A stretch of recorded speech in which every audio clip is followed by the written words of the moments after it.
It's not often that one of the country's most successful and most sought after entrepreneurs opens his doors for a one on one interview. So when the president of Cebu Pacific, Lance Gokongwei, agreed to one, we jumped at the chance.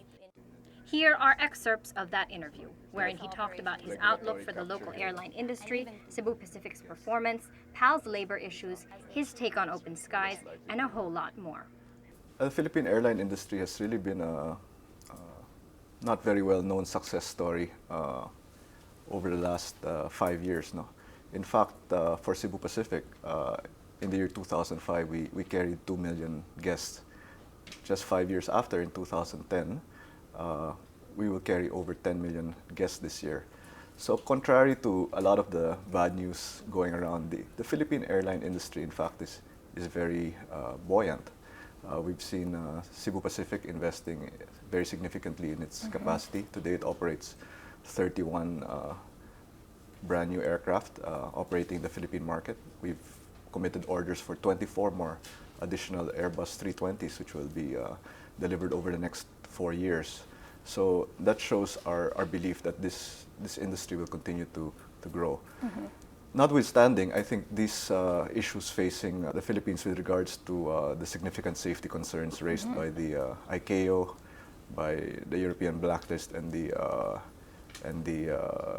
U.S.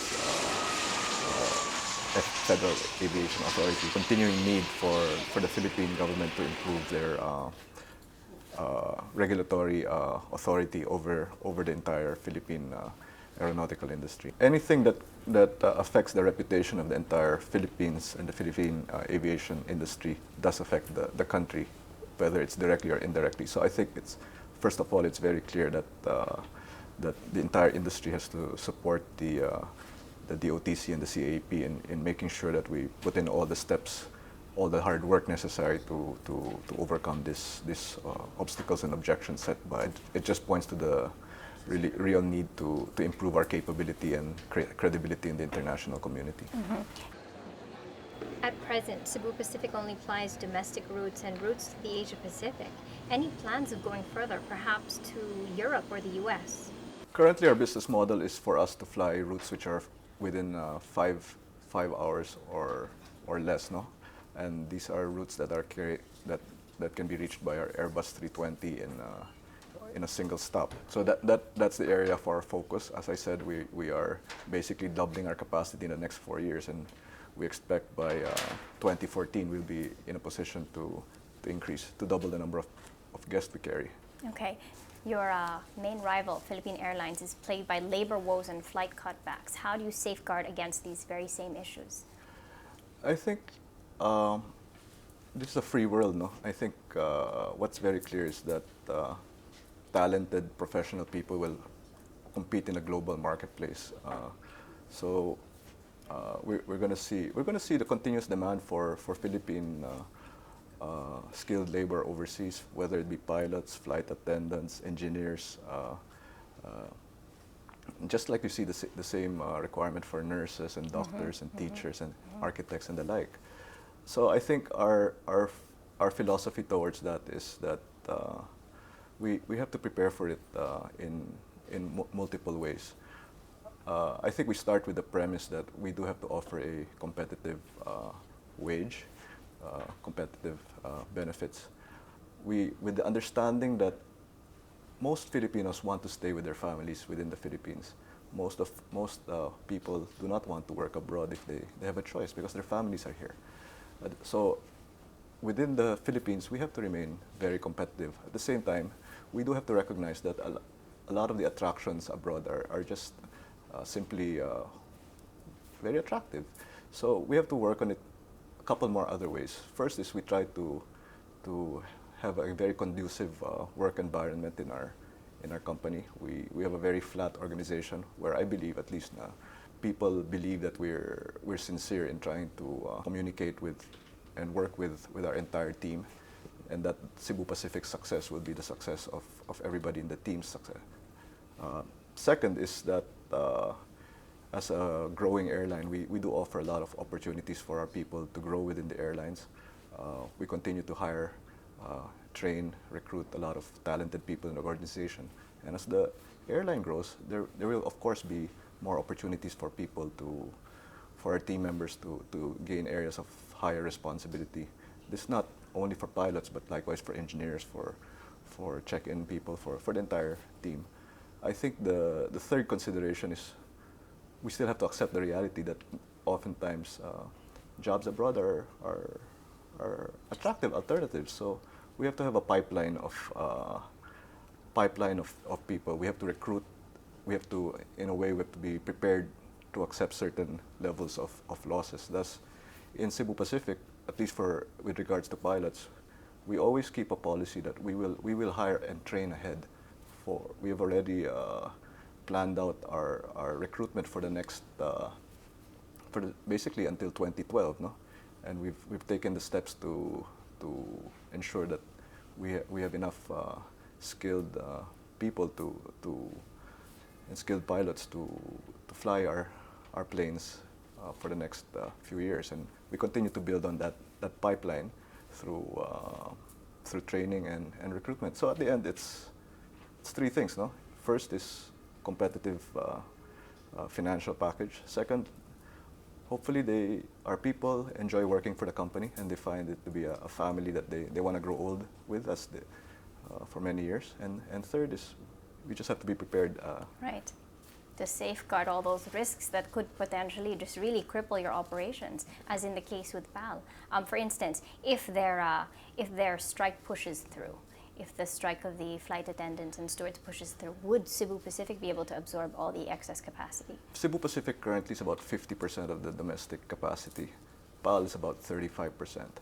Let's look at the numbers. Internationally, PAL is about 30% of capacity. We are about 16% of international capacity. So when you lose a large player like PAL, of course, there will be some short-term disruptions. It's just like if you have a strike in a bus line or a strike in a shipping line. There's no way that these short-term disruptions can be managed. But I do believe that business abhors any vacuum, and if in a situation like that, you will certainly see a lot of private entrepreneurs, including myself, trying to fill that vacuum very quickly. I mentioned earlier that we are adding, basically doubling our capacity in the next 4 years. In the next 4 months alone, we are adding 20% to our capacity in the Philippines. And 20% is no small number. That's over 2 million seats a year. Wow. Into Yeah, this so market. that would translate to what in terms of carrier passenger traffic? That's an extra. Passenger volume. That's an extra 2 million guests that we will be able to carry next year. So there will always be a labor issue there, which I hope the PAL labor and management, I sincerely hope will work things out. But I think in a situation like that, if they are affected in any way, of course it will have at least it will have a short-term effect. But at the same time, this is not again, I would say a lot of players are waiting in the wings, and they will try to meet the whatever gaps in demand that may arise. Assuming the exchange rate stays the same, will this be a very profitable year for Cebu Pacific? I think 2009 was a very profitable year for Cebu Pacific, and this year will be an even better year for Cebu Pacific. Okay. Earlier, you shelved plans for your IPO. Any indication of when that may happen? That remains one of the many options that are available for us. As you know, we're adding 24 aircraft in the next 4 years. That's an over $2 billion investment in the Philippines by a Filipino company, and one of many options of funding that financing is really considering an IPO. But we will also consider other ways of financing that, including internally generated cash flow, and primarily the support of the debt capital markets. Cebu Pacific is just one of your businesses. How is your holding firm, JG Summit, doing as a whole? JG Summit is having, like many Philippine companies, is having a very good year this year. This will be a record-breaking year for us in terms of financial performance. It's not only Cebu Pacific doing well. Most of our other major subsidiaries continue to perform strongly. Universal Robina Corporation is having an excellent year. So is Robinsons Land. Our Sun Mobile business is really continuing to gain a lot of traction. A lot of our retail businesses are also having record years. So I would say as a whole, the consumer in the Philippines is back. And what's your stand on open skies? Cebu Pacific as a whole is in favor of open skies. We are in favor of passing the ASEAN capital region open skies. In fact, a lot of the Cebu Pacific wants to fly to many more routes to the Philippines. We want to add routes like Singapore, KL, Jakarta, Bangkok, Hong Kong, China. But right now the current air rights are restricted. So we would be very supportive of any efforts by the government to expand linkages to the Philippines. I think the one concern that we do have about open skies is we always want to make sure it's not one-way open skies, that whatever privilege is granted to Everybody else. Philippine carrier, to a foreign carrier should likewise be given to a Philippine carrier.